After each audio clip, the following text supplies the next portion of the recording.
All right, you pestering little pricks. I made the t-shirt. All right, I don't want to hear about it. You've asked me to bring the shirt back. I brought the shirt back. Now, the pandemic slowed things down. That was on somebody else's end, in all fairness. They're up and running. I did these for you. I made just enough. So click on the link below. Go get one. Or zip it. Or zip it. Old Chael did his part. All right. Read a Dan Hooker interview, okay? I know I keep talking about Hooker, but he went in a few different directions in this interview, and I'm a Dan Hooker fan.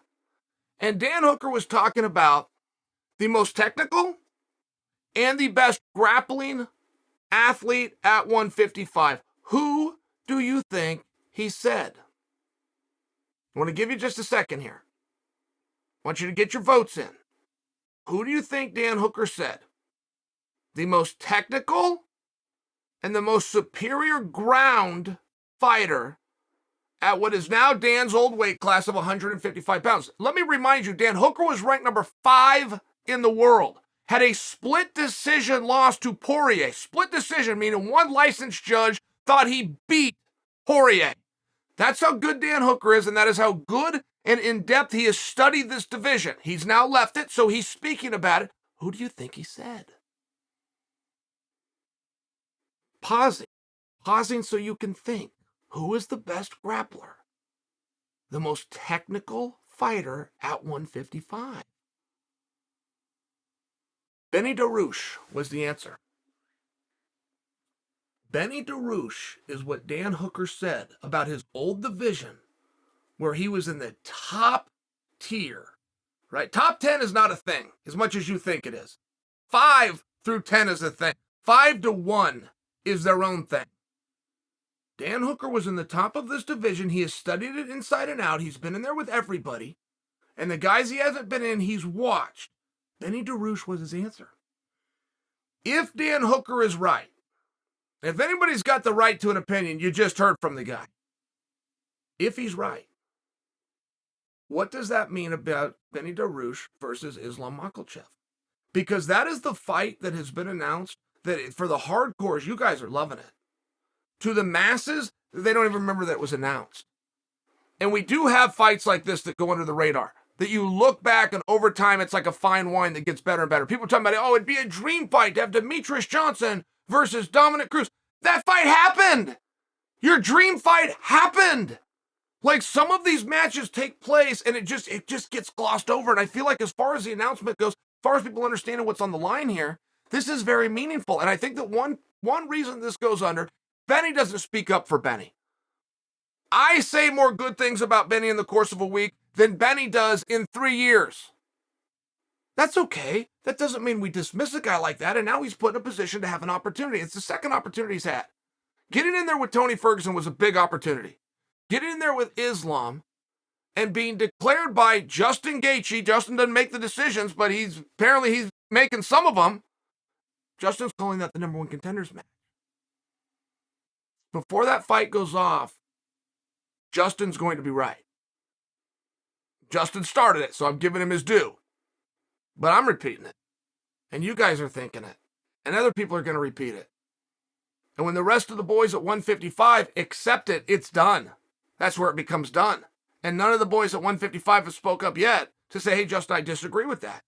I think my next match, or I think his next match, or I think this next match. None of the boys have spoken up. And I'm telling you, Justin is going to be right.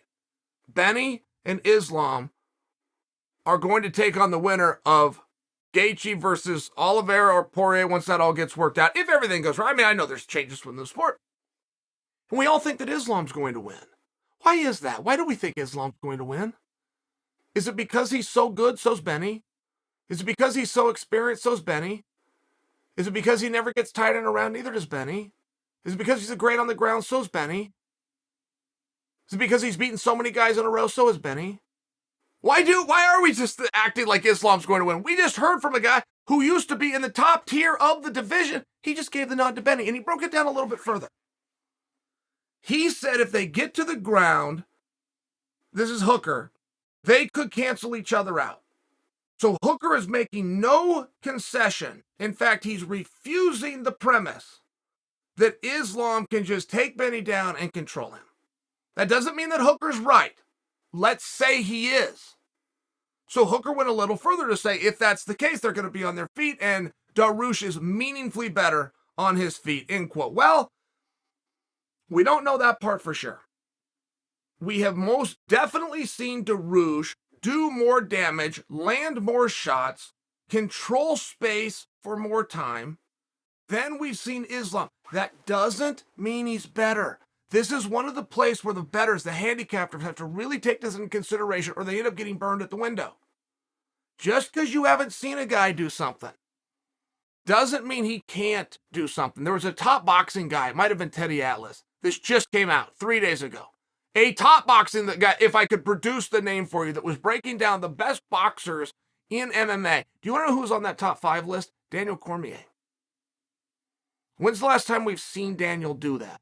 However, Daniel keeps his hands in the right position. He's very hard to hit. He rolls with punches when he is. He's got his chin down. All you see is his beady little eyes, and he's very basic. And when I read that Daniel was a top 5 boxer in all of MMA, even though that is not what he is known for, it's not what he would say about himself, I don't disagree with it. And you had to have somebody that wasn't lazy, that was more analytical, that watched tape, rinsed it back, watched it again to see those moments. But when's the last time you seen Daniel Cormier get his ass kicked on his feet? Because I've only seen it once. I saw it one time. It was called Round 4 against Stipe Miocic, Part 2. Do you have something to trump what I just said? And is that also true as it pertains to Benny versus Islam? Because there's a part that I do hope Dan's right about. I hope that Benny doesn't just get thrown down and controlled. As a guy who made a living on throwing people down and controlling them, I don't like that kind of fighting. I got to see Islam. I got to see him tested. I got to see some adversity. I got to see some pushback and some resistance. People keep talking about fighting's about the punches and the kicks and the guillotine chokes. It's not. That's called aggression. Fighting is how you deal with adversity, and can you come out the other side? Can you hang in there? Can you deal with the element that nobody speaks about, which is time? Can you keep your focus? Can you recover between rounds? Can you listen to your coach? This is what fighting is. I need to see Islam in a fight. That's just what I want. I want to see Islam in a fight because I am a believer. By the way, if I at all sound negative on Islam, I'm only painting the other side so that you know there is another side. And Benny checks the same boxes that Islam does in many ways. And now you got a former top 5 guy who's left the division. Now he's speaking on it candidly for the first time. He's giving the nod to Dariush. That story needs to be out. That is interesting.